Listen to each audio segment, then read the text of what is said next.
Estimados estudiantes de cuarto año de Políticas Exteriores Comparadas de América Latina, tengan ustedes buenos días. Y en este video que acompaña a lo que uní en dos unidades, parte de la unidad 8 y parte de la unidad 9.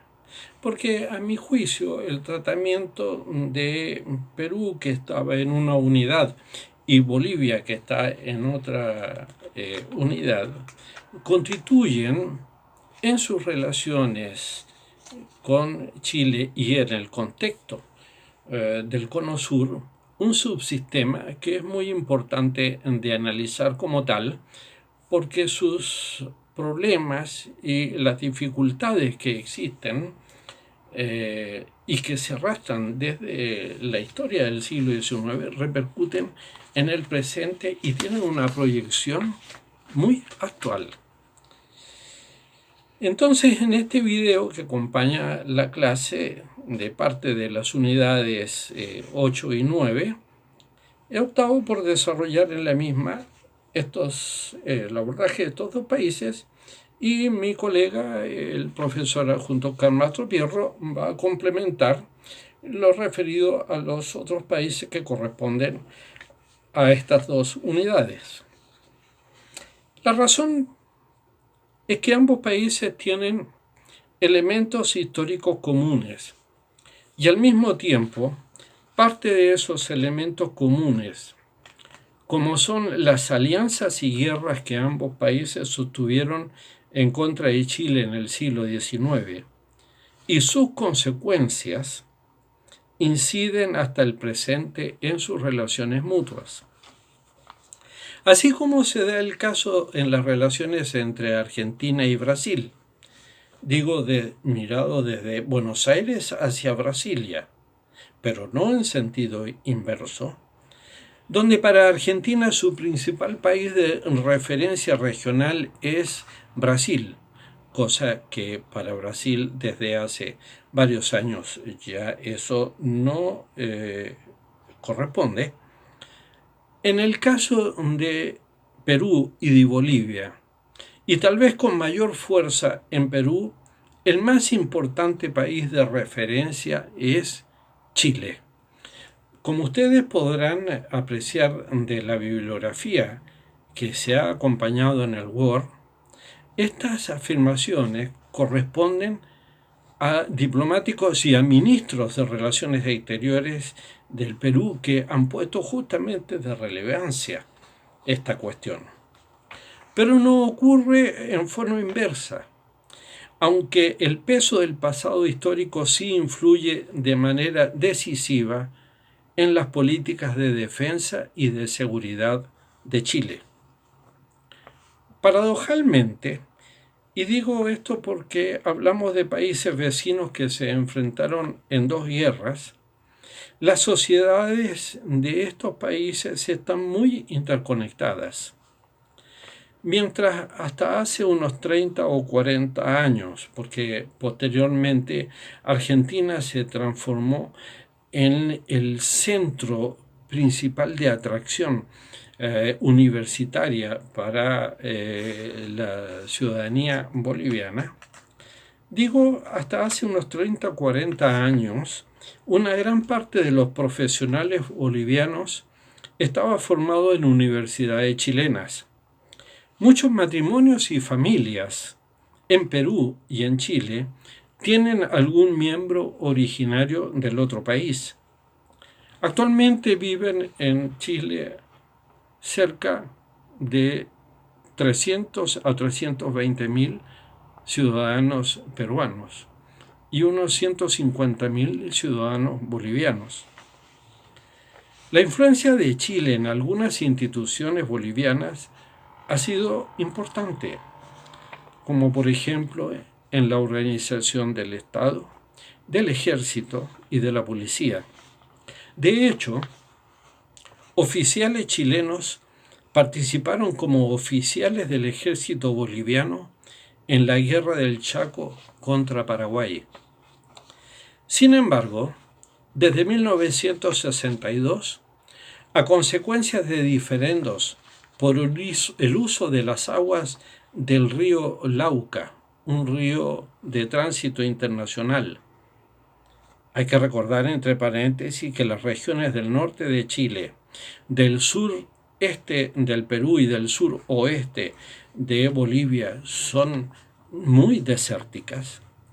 En 1962, a consecuencia de lo que Bolivia adujo, Chile había desviado parte de las aguas del río de tránsito internacional, rompió relaciones diplomáticas con Chile.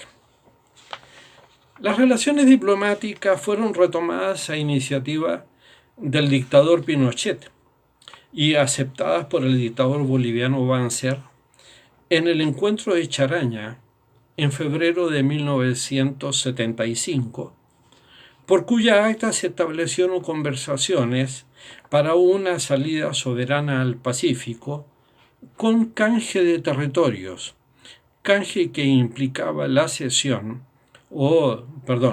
que implicaba considerar como territorio la totalidad del territorio terrestre más la extensión del territorio marítimo. Pero esta propuesta, tal como hemos analizado en el Teton Word, requería de la aceptación del Perú, y en 1978, rechazó los términos de la propuesta.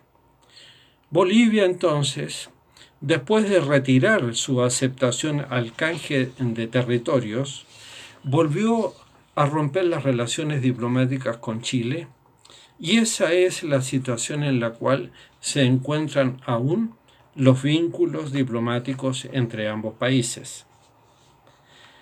A pesar del hecho de que, según los tratados entre Perú y Chile de 1929 y de Bolivia y Chile de 1904, no existen problemas limítrofes entre los dos países altiplánicos y Chile, una serie de desavenencias continúan tensionando las relaciones bilaterales hasta el presente.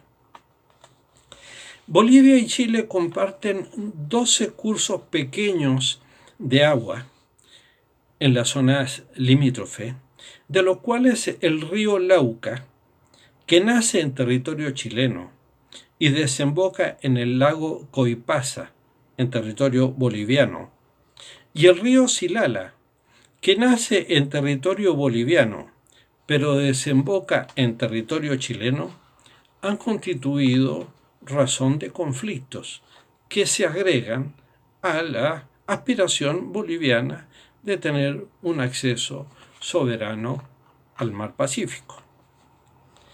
Respecto del río Silala, el gobierno del presidente Evo Morales sostuvo que era un río de dominio territorial boliviano, mientras que Chile argumentó que era un río de carácter internacional.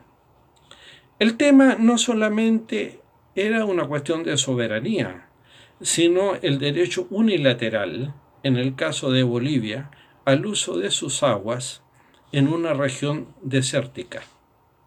Chile demandó a Bolivia ante la Corte Internacional de Justicia el 6 de junio de 2016, solicitando que La Haya declare al río Silala como un río fronterizo y de curso internacional. El tema aún está a definición en la Corte.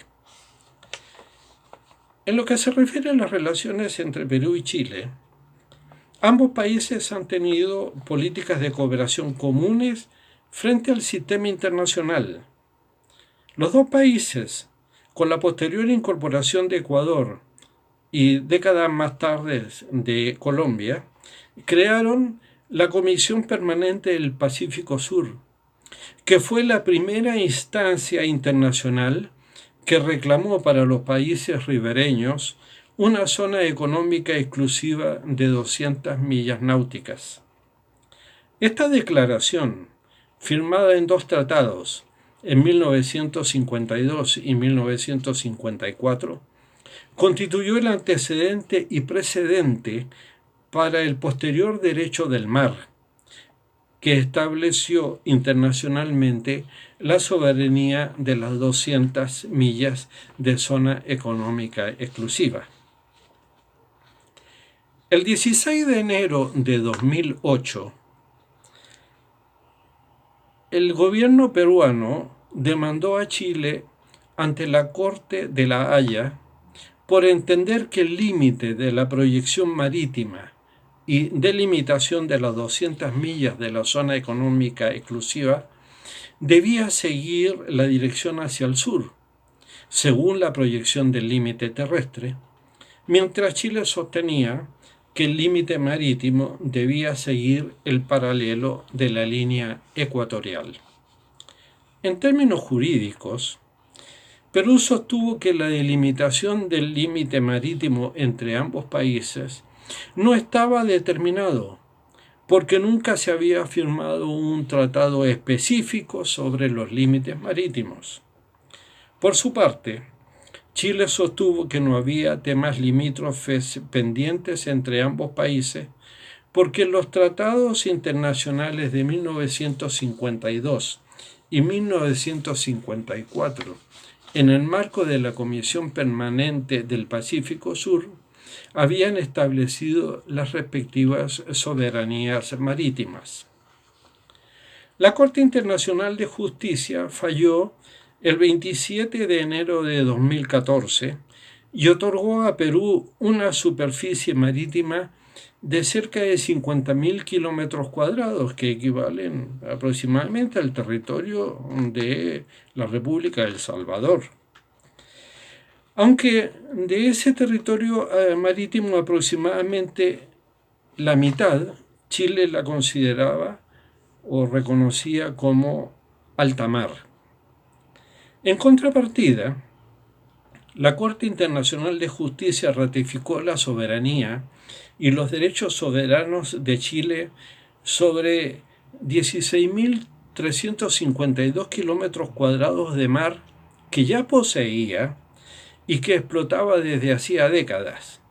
Lo importante es que esa es la zona más rica en recursos pesqueros del total de aguas en controversia. Sin embargo, Perú ha planteado a Chile otro problema vinculado con el territorio, conocido como el Chinchorro, que corresponde a un territorio que en superficie equivale a unas 3 canchas de fútbol. Son 13 hectáreas y media, situadas en la ciudad de Arica, pero que son propiedad del Estado peruano.